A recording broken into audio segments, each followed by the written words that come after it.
Assalamu alaikum wa rahmatullahi wa barakatuh.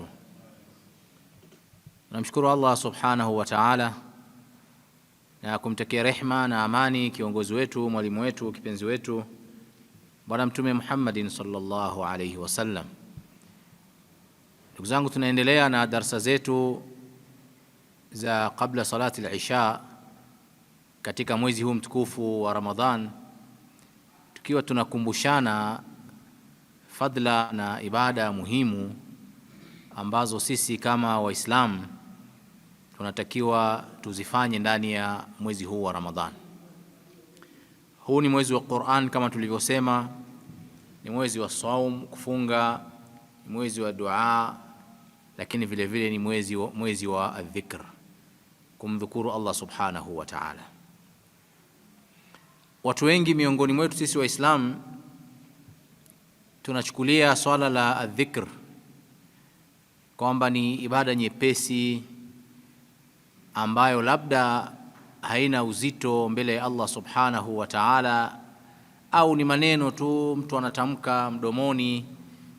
Lakini ukweli kabisa, dhikr ni ibada kubwa kuliko ibada zingine zozote ambazo tunazifahamu, kwa sababu dhikr haina mashaka, haina taab, haina maandalizi, haihitaji pesa. Basi mtu anaweza kuona kwamba ni ibada nyepesi, lakini ni ibada rahisi ambayo kila mtu anaweza kaifanya. Yani haihitaji juhudi ya nguvu wala haihitaji juhudi ya mali, bali inahitaji wewe tu kuwa na ulimi wenye rutba wa kumdhukuru Allah subhanahu wa ta'ala kila mara. Na huu mwezi wa Ramadhani tunapokithirisha kufanya ibada ya dhikr, fadhila zake ni kubwa kuliko unavyofanya katika miezi mingine. Kwa hiyo ndio maudhui amezungumza kwa dakika 10 inshallah kuhusiana na dhikri katika Qur'an na Sunna na kauli za salaf na wanachuoni waliotangulia. Allah subhanahu wa ta'ala anasema katika surati al-Ahzab, ya ayyuhalladhina amanu udhkuru Allaha dhikran kathira, enyi mlioamini mtajeni Mwenyezi Mungu utajo wa wingi, mtajeni Mwenyezi Mungu kwa wingi. Dhikran kathira, yani kumtaja kwa wingi. Wasabbih, kwani ibada ambayo watu wengi wanaifanyia ihmal, lakini wallahi ni ibada adhim, ina malipo makubwa, ina msaada mkubwa kwa Muislam kama atakuwa muadhab, atakuwa kila siku anaendelea kufanya dhikr. Fadhila za dhikri katika sunna, hadithi ya Mtume sallallahu alaihi wasallam muhimu sana, ipokewa na Muadh ibn Jabal. Mtume sallallahu alaihi wasallam, ala unabbiukum bi khairin a'malikum, hivi je niwafahamisheni matendo yenu yaliyokuwa ya khairi kabisa. Anawaambia masahaba, wa azkaha inda malikukum, na ni matendo ambayo ni matakaso sana mbele ya Allah subhanahu wa ta'ala. Wa arfa'aha fi darajatikum, na ni matendo ambayo yanakunyanyua wewe katika daraja za juu kabisa. Wa khairul lakum min infaqi dhahabi wal waraq, na ni bora zaidi kuliko mtu kutoa dhahabu na noti na pesa. Yani haya matendo ni bora kuliko kutoa pesa. Wa khairun lakum min an talqaw aduwakum, na ni bora kwenu kuliko kukabiliana na adui wako. Fatadribu a'naqahum wa yadribuna a'naqakum, mkawakata vichwa vyao na wale wengine wakakata vichwa vyako. Yani kuliko jihad fi sabilillah, tendo zuri kuliko yote haya, kuliko jihad fi sabilillah. Maswahaba wakasemaje? Qalu bala ya Rasulullah, tufahamishe hiyo amal gani kubwa hiyo ambayo imeshinda ibada zote hizo? Akasema dhikrullahi ta'ala, subhanallah, ni kumtaja Mwenyezi Mungu aliyotakasika. Ni ibada kubwa kuliko zote hizi ambazo tumezitaja, kuliko mtu kutoa sadaka, kutoa pesa, kwenda kwenye jihadi, kwenda kwenye nini. Akakaa akamkumbuka Mwenyezi Mungu, akamtaja Mwenyezi Mungu katika akiwa peke yake, akiwa na watu, almuhimu akamtaja katika sehemu yote. Hiyo ni fadhila kubwa ya ibada hii ya dhikr. Hadithi nyingine ya Muadh ibn Jabal anasema, siku moja Mtume sallallahu alaihi wasallam aliniita, ya Muadh, nikasema labbaik ya Rasulullah. Qala inni uhibbuk. Fikiria, anamwambia maneno haya ni Mtume sallallahu alaihi wasallam, anamwambia Muadh ibn Jabal, mimi nakupenda Muadh.